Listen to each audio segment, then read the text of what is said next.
ಶರೀರನ ನಡೆಸುವವರು ಯಾರು? ಜೀವನ ಪ್ರದಾನ ಮಾಡುವವರು ಯಾರು? ಶ್ವಾಸ. ನಿಮ್ಮ ಶ್ವಾಸವೇ ನಿಮ್ಮ ಜೀವನ. ನಿಮ್ಮ ಶ್ವಾಸ ನಿಂತಾಗ ನಿಮ್ಮ ಜೀವನ ನಿಲ್ಲುತ್ತೆ. ನಿಮ್ಮ ಬ್ಯಾಂಕ್ ಬ್ಯಾಲೆನ್ಸ್, ಸಂಬಂಧಗಳು ಏನೂ ಇರಲ್ಲ. ಶ್ವಾಸ ಇರೋ ತನಕ ಎಲ್ಲ.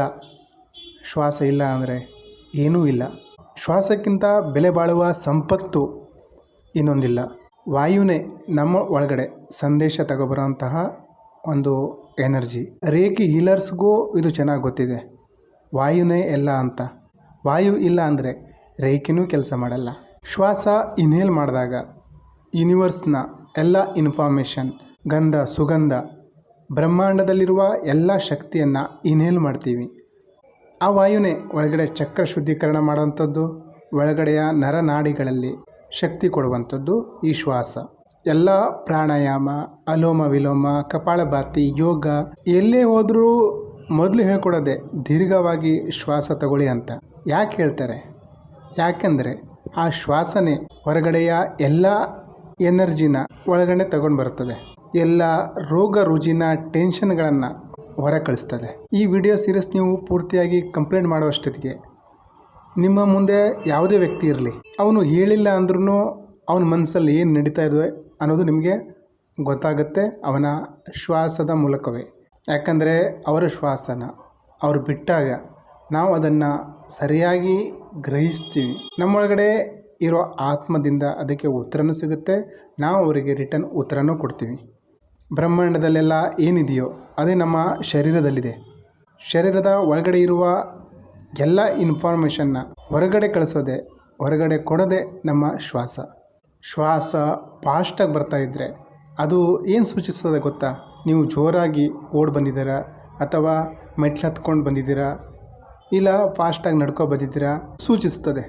ನಮ್ಮ ಶ್ವಾಸ ಹೊರಗಡೆ ಹೋದಾಗ ನೆಗೆಟಿವಿಟಿ, ರೋಗ, ಟೆನ್ಷನ್ ಎಲ್ಲ ಹೊರ ಹಾಕುತ್ತೆ. ಶ್ವಾಸ ಒಳ್ಳೆ ಡಾಕ್ಟರ್.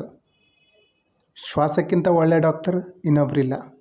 ಶ್ವಾಸ ಹೋಲ್ಡ್ ಮಾಡಿದಾಗ, ಶ್ವಾಸ ಒಳಗಡೆ ಇದ್ದಾಗ ಬಾಡಿ ಡೆವಲಪ್ಮೆಂಟ್ ಆಗುತ್ತೆ, ದೀರ್ಘ ಜೀವನ ಕೊಡುತ್ತೆ. ನಿಮ್ಮ ಶ್ವಾಸವೇ ನಿಮ್ಮ ಸ್ವರ. ಈ ಶ್ವಾಸ ಒಳಗಡೆ ಬಂದಾಗ ಎಲ್ಲೆಲ್ಲಿ ಹೋಗ್ತದೆ, ಎಲ್ಲೆಲ್ಲಿ ಇರ್ತದೆ, ಪ್ರಪಂಚದ ಭವಿಷ್ಯ ಹೇಳುವ ಚಮತ್ಕಾರ ಶಕ್ತಿ ಎಲ್ಲಿರುತ್ತೆ.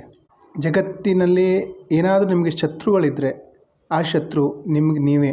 ಯಾಕಂದರೆ ಬೇರೆಯವ್ರ ಬಗ್ಗೆ ಕೆಟ್ಟದ್ದು ಯೋಚಿಸಿದಾಗ, ಕೆಟ್ಟದ್ದು ಮಾಡಿದಾಗ, ಕೆಟ್ಟದ್ದು ಮಾತಾಡಿದಾಗ ನೀವು ನಿಮ್ಮ ನರನಾಡಿಗಳಿಗೆ ಡೆಡ್ ಆಗಲಿಕ್ಕೆ, ವೀಕ್ ಆಗಲಿಕ್ಕೆ ಅವಕಾಶ ಮಾಡಿಕೊಟ್ಟಾಗ ಆಗುತ್ತೆ.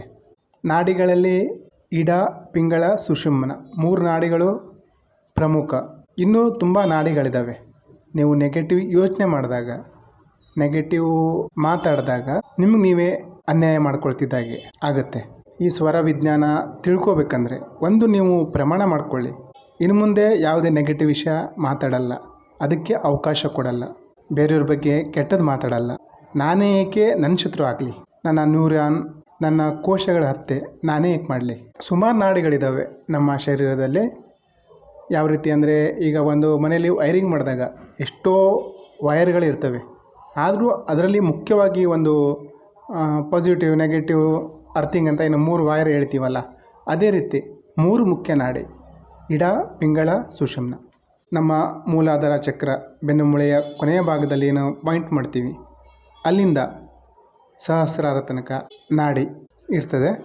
ಈ ನಾಡಿ ಬಗ್ಗೆ ನಮಗೆ ನೇಚರ್ ಗೊತ್ತಾದರೆ ಏನು ಬೇಕೋ ಅದನ್ನು ನಾವು ಪಡಿಬಹುದು.